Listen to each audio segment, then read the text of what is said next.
Hello student, कैसे हैं आप सब लोग। होप आप सब अच्छे होंगे। आज की वीडियो में आपके लिए लेके आया हूँ कैसे निकालें सिग्मा बॉन्ड्स, कैसे लोन पेयर्स पता लगाएं, कैसे डिफरेंट टाइप की ज्योमेट्रीज को याद करने के बिना सिंपल ट्रिक से सॉल्व करें। क्योंकि हर टाइप के कॉम्पिटिटिव एग्जाम में आप देखेंगे इस तरह की ज्योमेट्रीज निकालना, लोन पेयर्स निकालना, चाहे नीट हो, IIT JEE हो, पन्नागर एंट्रेंस हो, बकायदा इस बार के नेट एग्जाम में भी 4 मार्क्स का क्वेश्चन आया था VSC पे। तो आइए बढ़ते हैं ट्रिक की तरफ। पहली बात है, आपको ये याद रखना है कि बॉन्ड पेयर्स, लोन पेयर्स और इसकी शेप्स।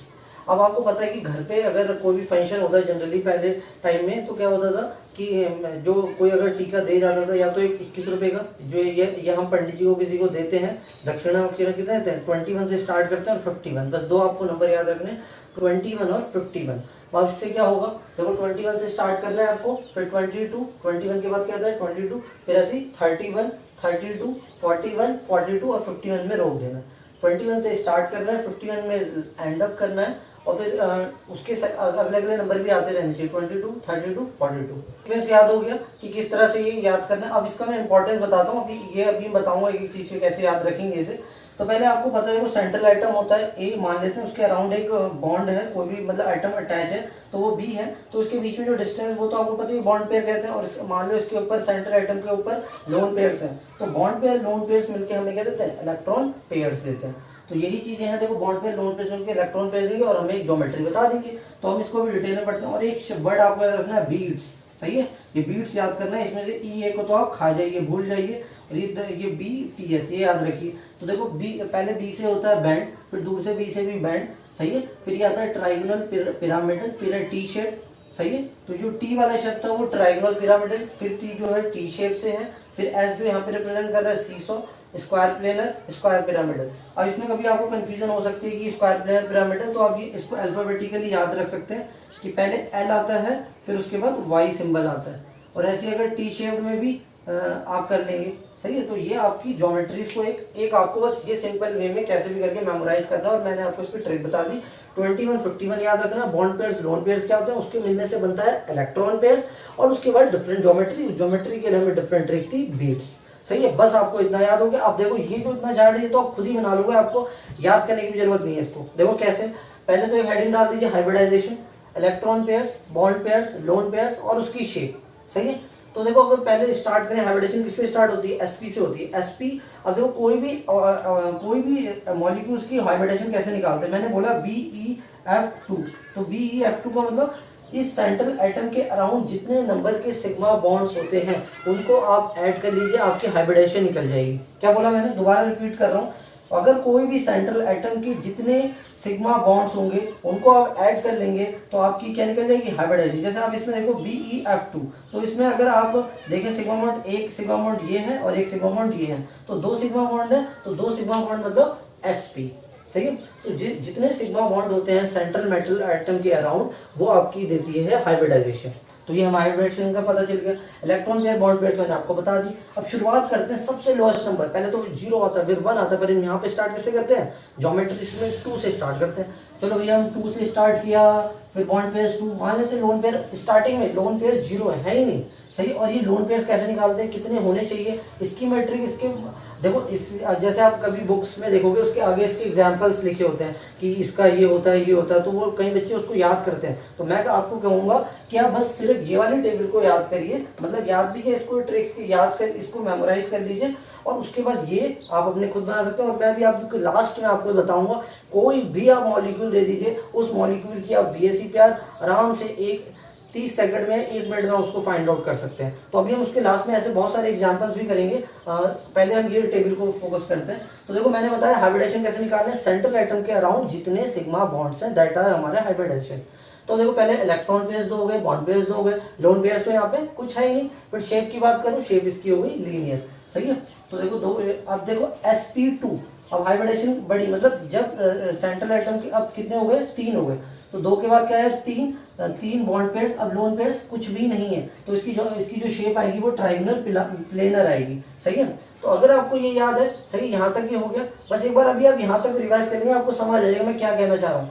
अभी देखो यहाँ से देखो, यहाँ ये 2+1 कितना होता है 3, तो इसका मतलब ये कहीं ना कहीं इस पार्ट में आएगा, सही है। तो ये 3 हमारा इलेक्ट्रॉन पेयर्स हो गए और 2 इसके बॉन्ड पेयर्स एक ही, और ज्योमेट्री में ऑलरेडी पता है, बैंड शेप हमने रख दी, और ये sp2, तो sp2 तक आपकी बात सारी खत्म हो गई। अब कभी अगर आपको ये भी दिक्कत है, ये भी कैसे याद रखें ट्राइगोनल पेयर, तो सिंपल देखो कितने हैं 3, और 3 मतलब इलेक्ट्रॉन पेयर, तो 3 मतलब ट्राई मतलब ट्राइगोनल प्लेनर, और ये बैंड वाली तो मैंने आपको बताई दी कैसे करनी थी। फिर हम आते हैं sp3 मतलब सेंट्रल एटम के अराउंड कितने इलेक्ट्रॉन कितने सिग्मा बॉन्ड्स होंगे, 4 होंगे, तो 4 electron pairs, 4 bond pairs, lone pairs कुछ भी नहीं है। तो पहली जो कंडीशन आप ले रहे हो, देख लो ना, सारी जो पहली कंडीशन ले रहा हूं मैं, जिसमें लोन पेयर्स आपके हैं ही नहीं। फिर बाद में हमने देखा कि लोन पेयर्स कितने आ सकते हैं, और वो भी हमने यहाँ से देखा।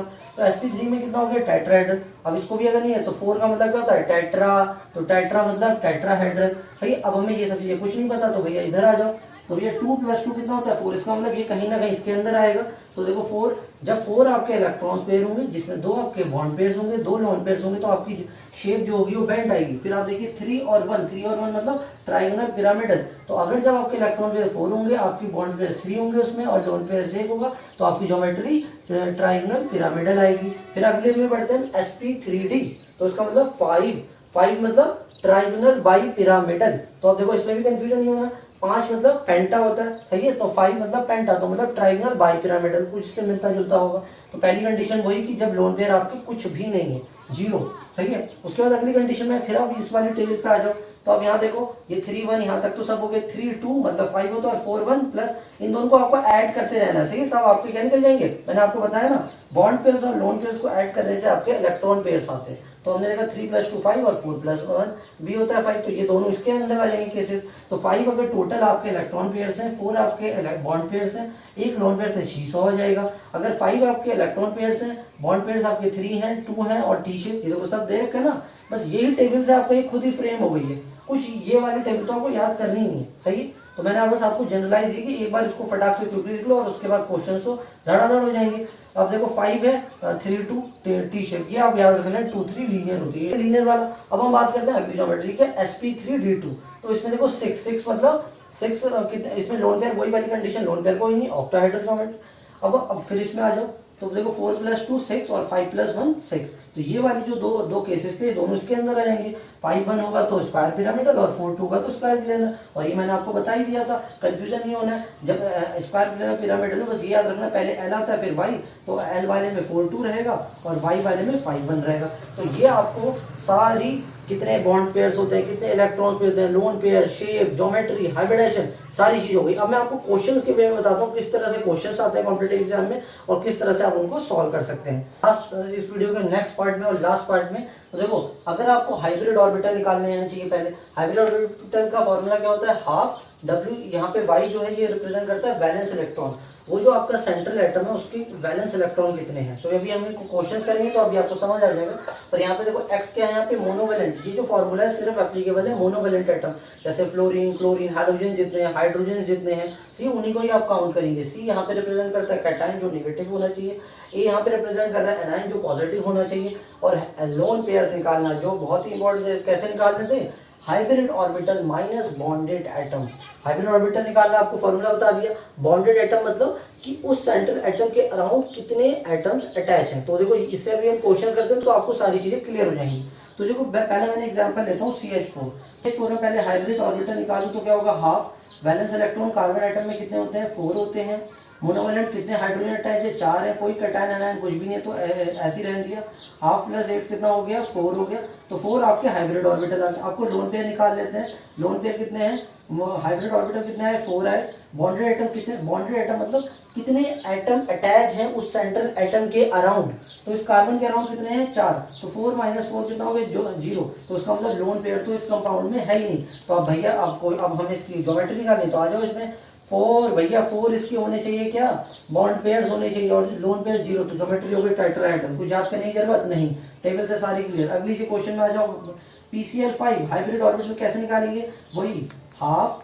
अब आपके Y क्या है, सेंट्रल एटम, P मतलब फॉस्फोरस, फॉस्फोरस में कितने होते हैं, 5। उसके बाद Cl5, तो Cl5 मतलब मोनोवेलेंट कितने हैं, 5 है, कैटायन एनायन कुछ है नहीं, तो ये कितना हो जाएगा, हाफ इंटू 10 मतलब 5। तो 5 आपके आ गए हाइब्रिड ऑर्बिटल्स। और अगर मैं बात करूं इसके लोन पेयर्स निकालने की बात, तो लोन पेयर्स का फॉर्मूला क्या था, हाइब्रिड ऑर्बिटल कितने हैं आपके 5, बॉन्डेड एटम कितने हैं इसके अराउंड 5 हैं, 5 क्लोरीन है, तो 5 माइनस 5 कितने हो गए 0। तो इसका मतलब इसके लोन पेयर 0 और क्या कहते हैं इलेक्ट्रॉन बॉन्ड हाइब्रिड ऑर्बिटल 5, तो आ जाओ जो इधर टेबल में 5 और इसके लोन पेयर 0, तो ज्योमेट्री हो जाएगी ट्राइगोनल बाइपिरामिडल। इसी की अगर हाइब्रिडाइजेशन पूछ दे एग्जाम में तो sp3d। तो बस ये फॉर्मूले इसके यूज करना है, टेबल्स आपको पता है, कोई भी क्वेश्चन सॉल्व कर लेंगे। आइए बढ़ते हैं SF6 की तरफ बढ़ते हैं।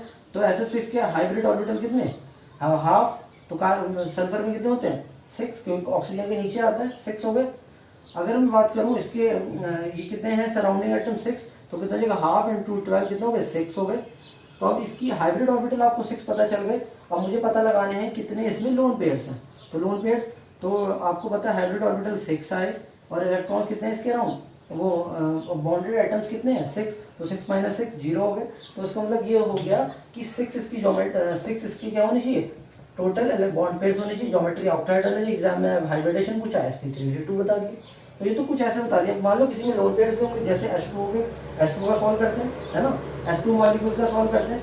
तो H2 मॉलिक्यूल की अगर मैं बात करूँ, H2 में आप बताओ कि खुद ही बताओ कि हाइब्रिड ऑर्बिटल अगर हम निकालेंगे तो क्या होगा, सेंट्रल एटम क्या है आपका इसमें ऑक्सीजन भाई साहब है 6 और अराउंड सराउंडिंग कितने 2 हाइड्रोजन है, तो कितने हो गए हाफ प्लस का 6 प्लस का 2 8। तो ये आपके आ गए हाइब्रिड ऑर्बिटल। अगर लोन पेयर्स की बात करूं तो कितने हो जाएंगे लोन पेयर्स के, hybrid orbital minus bonded atom. Hybrid orbital आपके 4 आ गए, बॉन्डेड एटम कितने, ऑक्सीजन के अराउंड कितने एटम है 4 माइनस 2 2, तो उसका मतलब 2 लोन पेयर्स होने चाहिए, 2 लोन पेयर्स होने चाहिए। तो इसका मतलब क्या हो गया 2 लोन पेयर्स होने चाहिए। तो टोटल आपके पास है 4, जिसमें से 2 लोन पेयर है, तो ऑब्वियसली बात है जो 2 बचे क्या वो बॉन्ड पेयर्स हो जाएंगे। तो 4 2 2 वाला केस कौन सा है ये, और जिसमें 4 2 2 उसकी ज्योमेट्री हो जाएगी बैंड और हाइब्रिडाइजेशन हो जाएगी कौन सी sp3। तो होप्सो आपको